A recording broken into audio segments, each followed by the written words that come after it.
আল্লাহ ইয়া হাবিবাল্লাহ, আপনাকে তো কোনো সময় আমরা দেখি নাই এইভাবে আমিন আমিন বলতে, কোনো সময় তো এরকম ভাবে শুনি নাই। বিশ্ব নবী রাহমাতুল লিল আলামিন বলেন, আমি যখন প্রথম সিঁড়িতে পা রাখলাম তখন জিবরাইল আমিন আমার কানে কানে আইসা বলে, এবং দ্বিতীয় সিঁড়ির মধ্যে যখন পা রাখলাম তখন তিনি আমার কানে কানে বলে, এবং তৃতীয় সিঁড়ির মধ্যে পা রাখার পরে তিনি বললেন আমিন। এই আমিন আমিন বলার উদ্দেশ্য হলো, প্রথম সিঁড়িতে যখন আমি পা রাখলাম তখন জিবরাইল আমার কানে কানে আইসা বলে, যে ব্যক্তি এই যে পবিত্র রমজানুল মুবারক, এত কল্যাণের মাস, এত বরকতের মাস পাওয়ার পরেও যে ব্যক্তি তার জীবনের সমস্ত গুনাহ মাফ করাইতে পারলো না, ওই ব্যক্তি ধ্বংস হয়ে যাক। এই যে জিবরাইল আমিন হলেন এমন একটা ফেরেশতা, তিনি হলেন সমস্ত কুল কায়নাত যা আছে সমস্ত ফেরেশতাদের লিডার হলো এই জিবরাইল আমিন, এবং জিবরাইল আমিনের দোয়াই তো যথেষ্ট ছিল। কিন্তু আল্লাহর রাসূল বিশ্ব নবী আমাদের নবী মুহাম্মদুর রাসূলুল্লাহ সাল্লাল্লাহু আলাইহি ওয়াসাল্লাম বললেন আমিন।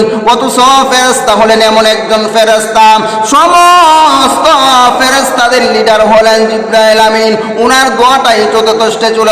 কিন্তু আমাদের নবী বিশ্ব নবী রাহমাতুল লিল আলামিন তিনি ইয়ার সাথে আমিন বলছেন, এটা অত্যন্ত অত্যন্ত কঠিন হয়ে গেল। এই জন্য আমাদের এই যে এত কল্যাণের মাস, এত বরকতের মাস পাওয়ার পরেও যদি আমাদের জীবনের সমস্ত গুনাহ যদি মাফ করাইতে পারে না, এই জন্য বিশ্ব নবী রাহমাতুল লিল আলামিন বলেন, এই কল্যাণের মাস এটা হলো রমজানের মাস। এই কল্যাণের মাসের মধ্যে তোমরা 4টা কাজ বেশি বেশি করবা। 1 নাম্বার হলো 4টা কাজ তোমরা বেশি বেশি করবা। 1 নাম্বার হলো লা ইলাহা ইল্লাল্লাহ মুহাম্মাদুর রাসূলুল্লাহ, এইটা তোমরা বেশি থেকে বেশি রমজানুল মুবারকের মধ্যে তোমরা পালন করবা। 2 নাম্বার যে আমলটা বললেন এইটা হলো আস্তাগফিরুল্লাহ আস্তাগফিরুল্লাহ, এইটা তোমরা বেশি থেকে বেশি পালন করবা। 3 নাম্বার হলো আল্লাহ রাব্বুল আলামিনের কাছে তোমরা জান্নাতের জন্য দোয়া করবা। 4 নাম্বার হলো তোমরা জাহান্নাম থেকে মুক্তির জন্য আল্লাহর কাছে তোমরা পানা চাইবা, তোমরা দোয়া করিবা। এই যে 4টা কাজ বেশি বেশি করার জন্য আল্লাহ তাআলা বললেন, এই 4টা কাজ তোমরা যদি বেশি বেশি করতে পারো, 1 নাম্বার হলো লা ইলাহা ইল্লাল্লাহ বেশি বেশি করা, 2 নাম্বার হলো আস্তাগফিরুল্লাহ বেশি বেশি করা, 3 নাম্বার হলো আল্লাহ রাব্বুল আলামিনের কাছে জান্নাতের জন্য বেশি থেকে বেশি দোয়া করা। 4 নাম্বার হলো জাহান্নাম থেকে মুক্তির জন্য তোমরা বেশি বেশি দোয়া করবা। এই যে 4টা কাজ তোমরা রমজান মাসে বেশি বেশি করবা। এরপরে বললেন, দ্বিতীয় সিঁড়ির মধ্যে যখন পা রাখলেন তখন বললেন আমিন।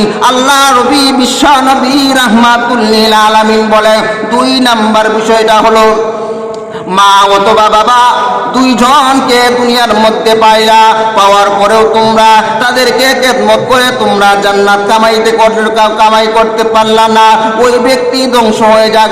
এই দোয়াটা করলেন ফেরেশতাদের লিডার জিবরাইল আমিন দোয়া করলেন, আর আমার নবী আমিন বললেন। এইটা অনেক শক্ত হয়ে গেছেন। 3 নাম্বার বিষয়টা হলো আল্লাহর নবী বিশ্ব নবী রাহমাতুল লিল আলামিন বলেন, 3 নাম্বার বিষয়টা হলো তোমরা বেশি থেকে বেশি যখন আমার নাম শোনা হবে, আমার নাম শোনার সাথে সাথে তোমরা সাথে সাথে দুরূদ পড়বা। দুরূদটা হলো এইটা আমরা বেশি থেকে বেশি পাঠ করব। এরপরে বললেন, এই যে দুরূদটা হলো সাল্লাল্লাহু আলাইহি ওয়াসাল্লাম, রাসূলের নাম শোনার সঙ্গে সঙ্গে আমরা সকলেই এই কাজটা করব এবং বেশি থেকে বেশি দুরূদ পড়ব। সকলে বলেন আমিন।